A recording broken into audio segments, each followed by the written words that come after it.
I de foregående lektioner har vi fulgt det unge par, Mette Marie og Crane Wallacens færden på gården Åkærsminde, som ligger lige uden for landsbyen Skjævl ved Skumpisø. Vi har mødt dem i kostallen, på høloftet og i marken. I dag er de unge trukket i deres fine klæder og har kørt i jumpe ind til byen for at gøre indkøb til weekenden. Godjavden, velkommen til at bøje. Godjavden, velkommen til at bøje. Vi skal ind ved at hygge os og købe os en spis. En dram og en snus og en bjæsk og en skål. Så skynd dig og stræv sig og giv mig så de på.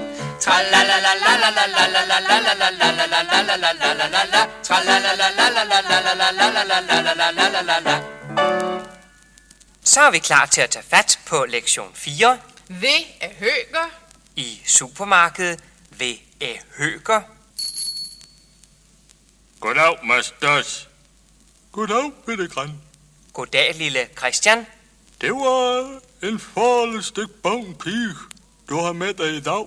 Det var ellers en laber larve, du har med dig i dag. Farlig stykke pige. Jeg hedder Mette Marie, og jeg fik hans nye pige. Goddag. Goddag, Bitte pige, og velkommen. Må hun jænle Bitte dram har en krum krog her i vesten min desk. Må jeg byde på en lille snaps? Jeg tror, jeg har en lille flaske her vest for min disk. En krum krog. Ja, det svarer nærmest til, hvad vi ville kalde en halv abe. Det kan jeg ikke forstå. Nej, men det skal jeg forklare dig bagefter. Det svarer til 2 kyllinger. Skål, Bitte bar. Skål. Skål. Han siger bar. Det betyder altså ikke bar, det betyder bare børn. Skål. Vi skulle købe noget edelsvår til lørdag søndag. Vi vil gerne købe lidt madvarer til weekenden lørdag søndag. 1 skib kartofler. 17,39 kilo kartofler. 2 stiv pælbrønd. 4,8 deciliter akvavit. 1 fjerdingspund brødsukkerknald. 125 gram blandede bolsjer. 10 kvinte snus. 50 gram snus. 2 potter bladan. Og så en grundtilme. En grund til med en smule pålæg. De husker, når vi ringer med mælkeklokken, så er det deres tur til at gentage. Og så følger en længere scene, hvor Crane og Mette Marie ser på tøj. Claymon. Crane var i sidste uge inde for at se på et par bindklæder, men han synes, de var for dyre, og nu spørger han. Er de bavse sunken, Mastos? Er prisen på deres bindklæder faldet? Mastos, er de bogser sunken? Sunken? Det er skidt af meget billigt for sådan et par bavse. Prøv at mærke ud dem. Det er dog vel kram, hva? Kom og mærk. Det er vel kvalitet kram. Hvad behar? Jeg skulle gerne have en fin Claymon til i aften. Claymon betyder altså tøj, klæder, kjole og så videre. Pekiar har bøjen til bøjl. Til bøjl. Peter Kjær har inviteret til cocktailparty. Cocktailparty. Jeg har set søren en grov, fin, lys liv i vindi med små stænk i. Ja, den var svær. Kan vi få den en gang til, Mette Marie? Jeg har set søren en grov, fin, lys liv i vindi med små stænk i. Jeg har set sådan en ualmindelig smuk, lys prikket bluse i vinduet. Hvor meget koster den? Den koster kun 2 mark og 8 skilling. 28,5. Har du noget billigere? Jo, men så skal jeg lige op og laut. Der har jeg noget kjoler, som jeg tror, du vil tøves om. Så skal jeg lige op på loftet. De husker Å.A. Hølout på høloftet. Ja, det er ja. Så. Der har jeg nogle kjoler, som jeg tror, de vil kunne lide. Du skal nu passe på ham, Mastos. Han er en hvælleprange. Du skal nu passe på ham, Mastos. Han er en hvællepronger, en dygtig businessman. Han startede i sin tid med at vogte får på heden. God med få i her. Den bedste indledning til en jysk karriere. De fleste jyske millionærer er begyndt med at vogte får på heden, ligesom de amerikanske millionærer har startet med at sælge aviser. Masters, han var en konkoldringsknægt, han gik med foran i heden. Imellem så slog han lyng til en bjæt, imellem så band han og ween. En lim til hans mor, og så sang han imellem. I over til vitne, han tog til at hvæl. La la la lu, la la la li, kom så skal der bi. La la la lu, la la la li, kom så skal der bi. Med køl og en konstant hos tørs gik også med foran i heden. Og samtidig hun svæt, og samtidig hun frøs, den blev en slet, den hun kunne lide. Hun snøvsede imellem, for hende dagen var lang. I ved som der tager hun til klukker og sang. La la la lu, la la la li, kom så skal der bi.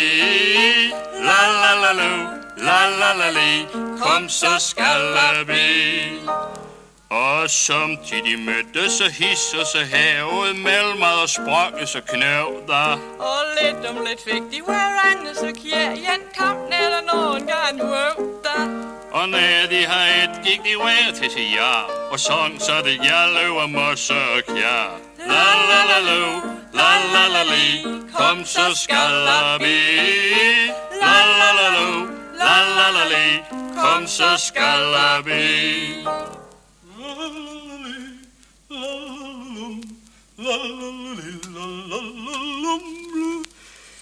Se her, Bette Marie. Her har jeg en par fine stunthuse, som jeg vil give dig. Se her, lille Mette Marie, her har jeg et par stunthoser, det skal jeg komme tilbage til, som jeg vil forære dig. Der ser de knap, at hun kom ind i forretningen, før en købmand vil forære hende en lille sag. Han har altså også forstand på public relations. Public relation. Stunthoser er et par fikse, lange strømper uden fødder med en elastik elegant svunget ned om foden. Det svarer til det, danske damer ville kalde courage. Se, så meget, mange tak. Jamen, så tror jeg, at jeg vil have den der liv i løvle. Så tror jeg gerne, jeg vil have den bluse af ligevel i løvle. Der kan de se købmandens PR virkede med det samme. Nå, nu må vi ikke glemme at sige lovt. Sig lovt skal vi kigge på loftet, det vil sige bottoms up. Skål. Skål! Skål! Jeg skulle da forresten også have 4 mere endnu. Ja, jeg tænkte nok, nu skal hun have mere endnu. Og en par bommesier. Og et par rustikale trusser. Og brevpapir. Og toiletpapir. Nej, brevpapir. Undskyld, brevpapir. Jeg skal skrive til min søster. Så skal jeg lige godt fortælle jer en bedre historie. Det var gammel Arne. Hun sagde og skrev en brev til hendes søster. Hendes mand lå i hans seng ved se år. Han havde været så syg. Ja, han lå der faktisk på hans yderste. Arne, hun havde skrevet en brev i mange år. Så vendte hun sig pludselig om til en mand, som kun lige lå med hans nis over dyn. Du Johannes. Ja, altså jeg skrev til min søster. Sag mig, skal der det i jordefærd? Skål. Skål! Skål. Og på denne værdige måde afslutter vi lektion 4. Men først vil vi gerne vise dem et stemningsbillede af Aalborg-maleren Harald Jensen, Pinsesolen danser. Billedet er venligst udlånt af den Hirschsprungske samling.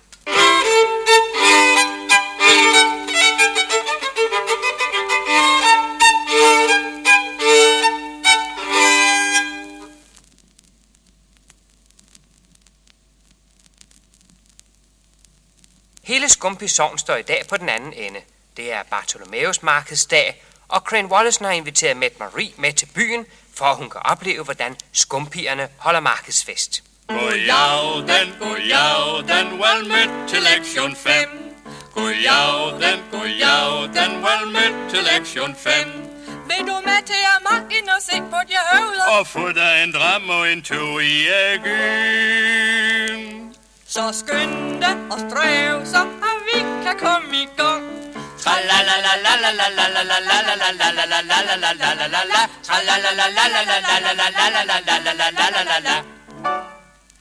Så tager vi fat på lektion 5. Var det majmarken står? Bartholomæus markedsdag.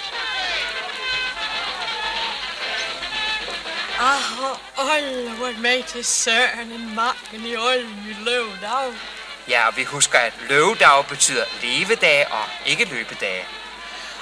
Sit hest, høvd og svin, gim og ål og pløje og en vækkikar. Vi har haft alle dyrene før, men det er godt at repetere dem. Jeg kan ikke forstå, hvorfor Kren Wollesen han ikke kommer tilbage. Han skulle da kun ind i krog og veksle og grunke. Han skulle jo kun lige ind i krogen og veksle nogle penge. Men der kommer han jo stumlen, den slog. Men der kommer han stumlen, usikker på benene, den slog, den starut. Mette Marie, tilgiv mig. Men jeg fik over en stribe. Tilgiv mig, men jeg faldt over en stripper. Nej, tro nu ikke straks det værste. En stripper er ikke en striptease-danserinde, desværre. De findes slet ikke på markedet. En stripper er en spand. Ja, altså ikke sådan en spand. Det er en jysk spand. En træspand. Det skal vi vist ikke træde med i. Nej, vi går videre. Nå, Peter Morris, kan du klare den der? Bette Morris. Nu må de ikke tro, vi står og laver reklame her. Det betyder lille fyr, lille ven. Du kan tro, jeg kan slå dvalsk. Hårdt.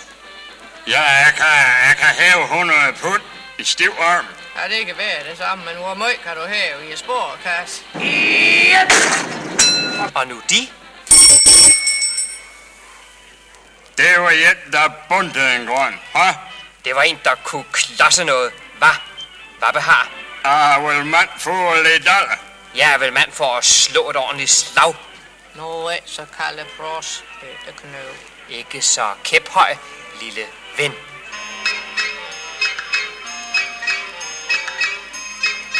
Skal vi en tur i køre om selv? Karusellen en kører om selv. Ja, det er ulda. Skal ikke nøje ved. Nej, den skal tages i fornyelse, imellem kan få.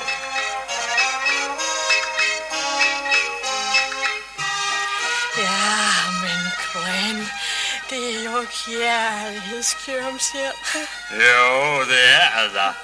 Du, Mette Marie, må jeg tage en kys?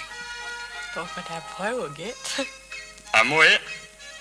Du kan da prøve at gætte en gang til. Jeg må godt. Men Kren, hvor kunne du da gætte?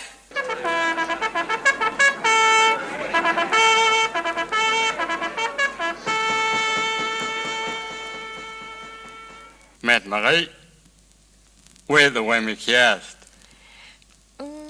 Ja. Kan du vinde hos? Ja, det kan jeg. Lap mig gammel bause. Ja, det kan jeg. Er jeg også trolig? Ja, det er jeg. Jeg skal blive en vel, Madame Wollesen. Kan du pille haver? Ja, det kan jeg. Kan du lide mit dager? Ja, det kan jeg. Er jeg også trolig? Ja, det er jeg. Jeg skal blive en hældefatter, Wollesen. Kan du malke etter? Ja, det kan jeg. Vil du lave min etter? Ja, det vil jeg. Både med wust og special. Ja, det vil jeg. Jeg skal blive en vel, Madame Wollesen. Kan du passe mit kipkald? Ja, det kan jeg. Tror du blev vækket? Nej, hadda. Er jeg også trolig? Ja, det er jeg. Jeg skal blive en hældefatter, Wollesen. Kan du lave bjæske? Ja, det kan jeg. Revlspien med svæske. Ja, det kan jeg. Er jeg også trolig? Ja, det er jeg. Jeg skal blive en vel, Madame Wollesen. Skal vi så være to nu? Ja, det skal vi. Dele bysse lov, du. Ja, det skal vi. Er jeg også trolig? Ja, det er jeg. Jeg skal blive en kælde, Madame Wollesen. Først skal vi til præsten. Ja, det skal vi. Men så klarer vi rejsten. Ja, det gør vi. Er jeg også trolig? Ja, det er jeg. Vi skal blive en stor familie, Wollesen.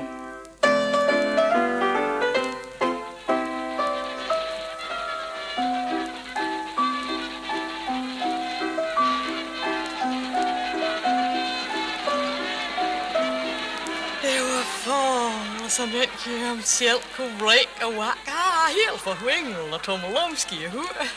Skal vi ikke have en bedre hævet? Jeg giver en kryl. Jeg giver en omgang. Nej, nu skal du til at passe lidt over, Gren Wallesen. Pas lidt ord på. Vi kommer ikke ud om det. Vi må repetere lidt grammatik. Nej, nu har vi lige så skjønt. Ja, det kan ikke nytte noget. Cran, vi skal lige have vores lille huskeremse med de små drilleord. Jo, herr lærer. A, O, Å og Æ. Jænle, naple, to og hæ. Affentog, endelig mål, hejs og i lav. Kald dem for en god dag. Ja, rigtigt. A, O, O, Æ og så videre. Det er ikke let. De skal få et eksempel til. Der havde været andejagt ved Breum Å. Der var blevet meget tåget, og en af jægerne var blevet borte. Da kammeraterne råber på ham, lyder svaret. A, A, U, O, A, Ø, E, A, O, R. Jeg er ude på øen i åen, er jeg. A, A, U, O, A, Ø, E, A, O, R. Skal vi ikke prøve fornyelse fremmes? Vi husker, at fremmers betød køkken, Er fornyelse fremmes. det fornøjelige eller det mundre køkken. Ja, lad os få klinkende på stelin. Porcelæn. Ja, der er mange moderne fremmedord, der er ved at snige sig ind i det jyske sprog, og samtidig forsvinder mange gamle gloser og vendinger. I dag er vejmel, vadmel, erstattet af Nylon. en spildåse, hedder nu. Transistor. Olmerdu er blevet til plastik, Plastik. en cirkel er blevet til, En skole. og en tyr. Til en inseminator. Så bitte Gren, nu er så gæld. Så bitte Gren. Ja, så er det vist bedst, vi stopper her. Til slut viser vi dem et genrebillede af maleren Johannes V. Himmerland, Tordenkalven på Tjele. Billedet er venligst udlånt af den Hirschsprungske Samling.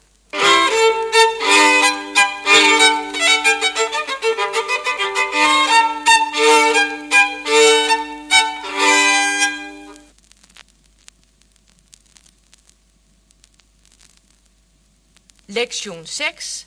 Afslutning. Finale. Efter 8 ture i kærlighedskarusellen besluttede de unge sig for et giftermål, og det er det bryllup, vi nu er inviteret til.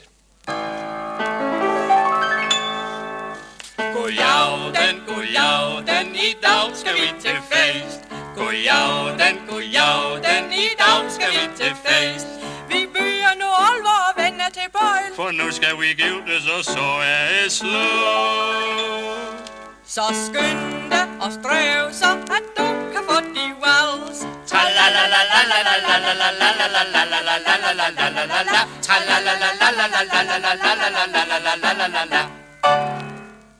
Indbydelsen til Mette Marie og Crans bryllup er foregået efter den gode gamle recept. En såkaldt bedemand, gik fra dør til dør og bøj til bøjl.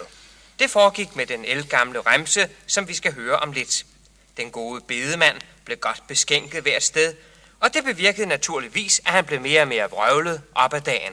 Han havde en hummel i øre. Ja, han havde en ordentlig brændert på, en hummel i øre. Goddag. Jeg skulle ellers fra man røg, har det Christen Skår, har det mit vej så godt at komme til det dette spørg. De skulle fejne tam og have tosk i hår og hellefisk i hår og kaffe i rom og ponser i brændvin og kalk og krig og æge og stok ski og lysskinner til klare dager. Og når de har fået det, så får de sådan en opfutten og sådan en nifutten til de slår vinje i der røv, og så kan de sgu sikkert gå hjem. Endelig oprændt den store dag. Pastor Krogen, han holdt der så møg en skjønne prædiken. Uden for i kirke stod alle kolde folk fra Skumpi sogn og dannede espalje med de høtyv og de møgreb. Og så trækker dollar og piger det op for os. Jøsse, som de spilt. Ja, de trak op i de lårkort kjoler. I deres lårkorte kjoler, som Mette Marie måtte sige. Nå er dog blevet gift, bitte mand. Nu skal du holde de brækker for dig selv. Nu skal du holde de brikker, dine øjne, for dig selv. Efter kirken samledes familier og venner hjemme hos brudens forældre. Man rødhat og Kristen skårhat. Kristen er en velhavende mand. Han er Husbinde. hurspinder, det vil sige tekstilfabrikant. Vi er noget godt stykke hen i middagen, og Kren er midt i talen til sin unge brud. Og så sagde Kristen Skur til mig. Nærens tid, hvor Jænle datte med Marie skal giftes. Så skal der ski stå skrald, så det kan dødne. Og det vil jeg sige min svigerfar tak for. Læg mærke til sammentrækning i dævl. Vi husker sætningen. Dævl, dål, dåle, de dævl. Det vil du da vel ikke, din skælm. Mette Marie har altid gjort en støvlbi. Taget godt fat. Hun æsler til Annette med dag. Hun pukler både nat og dag. Nu skal du spille her, gut. Nu tager du gas på mig. Nej, kan med, om man gør. Nu lad bade om i hende til mit dagsens ende. Ja, det var jo da godt til min galbien. Og så har jeg lov med Marie, at vi skal ud og rejse med jet. Rejse med jet. Se, her er en virkelig fælde. Alle danskere vil jo straks tro, at han har inviteret hende med præstens karavelle, men det er ikke rigtigt. Med jet betyder på jysk med det samme straks, altså på bryllupsrejse. Men principielt kunne det lige så godt have været med hestevogn til Hurup. Dr. Phil, må jeg gå videre med mit tal? Ja, naturligvis. Værsgo. Undskyld afbrydelsen. Det var noget, hun lå grumme stor vægt over. Det var noget, hun lagde meget stor vægt på. Hun lå. Kan de huske sætningen? Han lagde sin hat på høkerens disk. Han lå hans hat over høger hans disk. Og skal vi tage et lidt sværere eksempel for at banke det helt fast? Hønsehandlerens barn har lagt smedens kones hat på øen i åen. Put grimme hans barn, og lå smed hans kuren hende hat over ø i å. Rigtigt. Nå, Peter Var, nu må vi ikke glemme at sige skål. Skal vi sikkert lov? Bottoms up. Skål. Skål. Skål. Ja, skål. Skål. Vil du række med brændendskruk? Ja, den står lige i væsen af kartoffelskål. Vil de række mig snapseflasken? Den står lige vest for kartoffelskålen. Vi husker, at de på jysk hedder Du? Der var engang en yngre københavns grosserer, der kom ind på en jysk kro, og så siger kroværten, Skal du have øl eller brændvin? og så siger københavneren sådan lidt stødt på manchetten, sig mig, min gode mand, siger de altid sådan du til alle mennesker, hvorpå den jyske vært svarer, Nej, de kan jo også være så ringe, til at sige de til dem. og så går vi videre med bryllupstalen, Kren. Så vil jeg sige så møg mange tak til min svigermor for den skønne fø, hun har loven til os her i aften. Læg mærke til, at Kren her bruger ordet føde. Ellers plejer aftensmad jo at hedde. Nætte. Ja, og hvis det er smurt på lystbrød. Det er lysnætte. Og hvad får vi i aften? Bryllupsnætte. Ja, bryllupsnætter. Men shh, nu siger værtinden velbekomme. Nu er det med også så mæt, at jeg kan knække en lop på min mave. Hør, Kren. Kom herhen til Mette Marie og mig. Skal vi tre drikke en lille privat skål og sige hinanden tak for godt samarbejde? Ja, jeg laver det. Skål, Dr. Pil. Skål, herr professor. Kald mig Marius. Skål, Marius. Jeg siger strømper, og I siger hoser. Du siger bukser, men vi siger bukser. Strømper, Hoser. bukser. Pause. Det er jo dog lidt så svært. Vi siger høvede, Og jeg siger bøfler. Jeg får kartofler. men vi får kartofler. Høvler. Bøfler, kartofler. Kartofler. Det er jo dog lidt så svært. Men alle de små drillske ord som a og å. Ja, der bliver sandelig nok at gå og huske på. Hvis noget er i live, er vi to i liv. Og jeg giver en skive, mens I tager til Skøve. Vi skal nok forstå hverandre, efter hvad vi nu har lært. Jysk er slet så svær. Du sagde klædning, og jeg sagde klædmund. I æder rivelsben, og jeg spiser bacon. Klædning, klædmund. Rivelsben og bacon. Det er jo dog lidt så svært. Jeg sagde naple, og du sagde næppe. Og jeg siger kilo, men du siger skæppe. Naple, Næppe, kilo. skæppe. Det er jo dog lidt så svært. Men alle de små drilske ord som og. Ja, der bliver sandelig nok at gå og huske på. Du siger spade, og jeg siger spade. Jeg siger lade, men du siger låde. Vi skal nok forstå hverandre, efter hvad vi nu har lært. Jysk er slet så svær. Og hermed har vi sat punktum for vores sprogkursus Jysk for begyndere. Tak for i dag. Tak for i dag. Tak for... Jysk er slet så